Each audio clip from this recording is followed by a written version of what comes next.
ہم عاجزی کو کیسے اپنا سکتے ہیں؟ یاد رکھیں، اللہ کی بارگاہ میں عاجزی کرنے والے پسندیدہ بندے ہیں، رسول پاک کی بارگاہ میں عاجزی کرنے والے بندے پسندیدہ ہیں۔ اس کو افضل عبادت کہا گیا۔ ایک ہے تکبر اور ایک ہے ذلت اور ایک ہے عاجزی۔ اپنے آپ کو ذلیل نہیں کرنا مگر تکبر بھی نہیں کرنا، بیچ میں رہنا ہے۔ بیچ میں کیا ہے؟ عاجزی۔ اب ہم یہ سنتے ہیں کہ عاجزی ہم کیسے پیدا کریں؟ یہ تصور جمائیں کہ مجھے مر کر رب کی بارگاہ میں حاضر ہونا ہے، سارا تکبر چلا جائے گا۔ جو علم کی وجہ سے ہے یا مال کی وجہ سے ہے یا عہدے کی وجہ سے ہے یا کوٹھی کی وجہ سے ہے یا سواری کی وجہ سے ہے یا عمر کی وجہ سے ہے، چودراہٹ کی وجہ سے ہے، وڈیرا اس وجہ سے، یہ سب ختم ہو جائے گا۔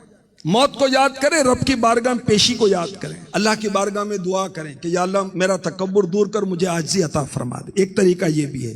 ایک طریقہ یہ ہے کہ اپنی خطاؤں اور گناہوں کو یاد کریں، اس سے بھی انشاءاللہ الکریم عاجزی پیدا ہوگی۔ عاجزی پیدا کرنے کا ایک طریقہ یہ کہ اس کے نقصانات پر غور کریں۔ عاجزی پیدا کرنے کا ایک طریقہ یہ ہے، غریبوں کے ساتھ بیٹھیں، مسکینوں کے ساتھ بیٹھیں، یتیموں کے ساتھ بیٹھیں، انشاءاللہ عاجزی پیدا ہو جائے گی۔ عاجزی کی دولت حاصل کرنے کا ایک آسان طریقہ یہ ہے کہ مسلمانوں کو سلام کرنے میں پہل کریں۔ جو سلام کرنے میں پہل کرے گا انشاءاللہ الکریم وہ تکبر سے بری ہو جائے گا۔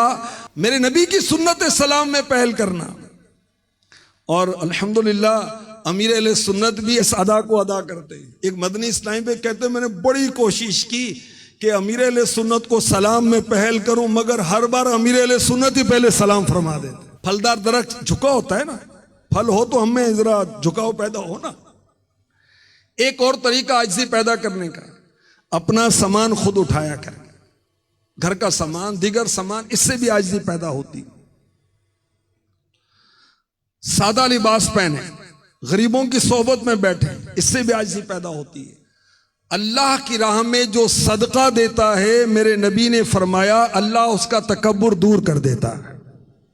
زکوٰۃ دیں، قربانی دیں، گھر میں صدقہ باکس رکھ لیں، دکان پہ احتیاط باکس رکھ لیں، غریبوں کو مسکینوں کو دیا کریں، مسجد میں دیا کریں، انشاءاللہ تکبر دور ہو جائے گا، عاجزی پیدا ہو۔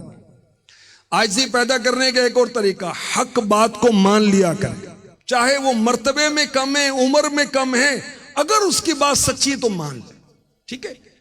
حق بات کو نہ ماننا بھی تکبر ہے۔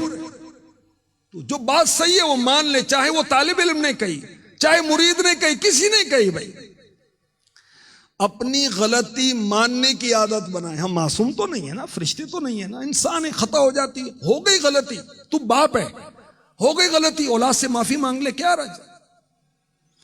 آپ شوہر نامدار ہیں، ہو گئی غلطی، بیوی سے معافی مانگ لے، کیا رج ہے۔ آپ ایچ او ڈی صاحب ہیں، ہو گئی غلطی، اپنے ماتحت سے معافی مانگ لے، کیا رج ہے۔ یاد رکھیں، معافی مانگنے سے عزت کم نہیں ہوتی، زیادہ ہوتی ہے۔ صدقہ دینے سے مال کم نہیں ہوتا، زیادہ ہوتا ہے۔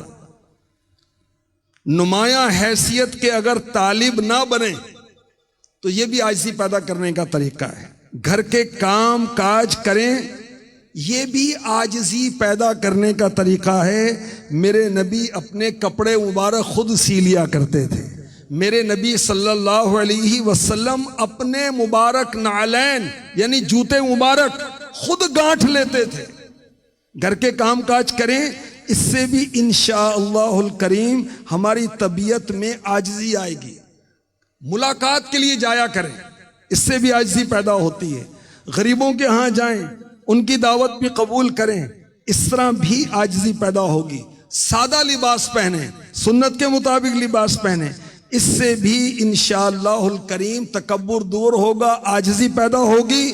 اور دعوت اسلامی کے مدنی ماحول میں آ گئے، اجتماع میں آنے لگے، 12 دینی کام کرنے لگے، مدنی چینل دیکھیں، سوشل میڈیا آپ دعوت اسلامی کے مختلف پلیٹ فارم سے دیکھیں، اس کو فالو کریں، انشاءاللہ الکریم یہ بھی ذرائع ہیں جس سے ہماری طبیعتوں کے اندر عاجزی آئے گی۔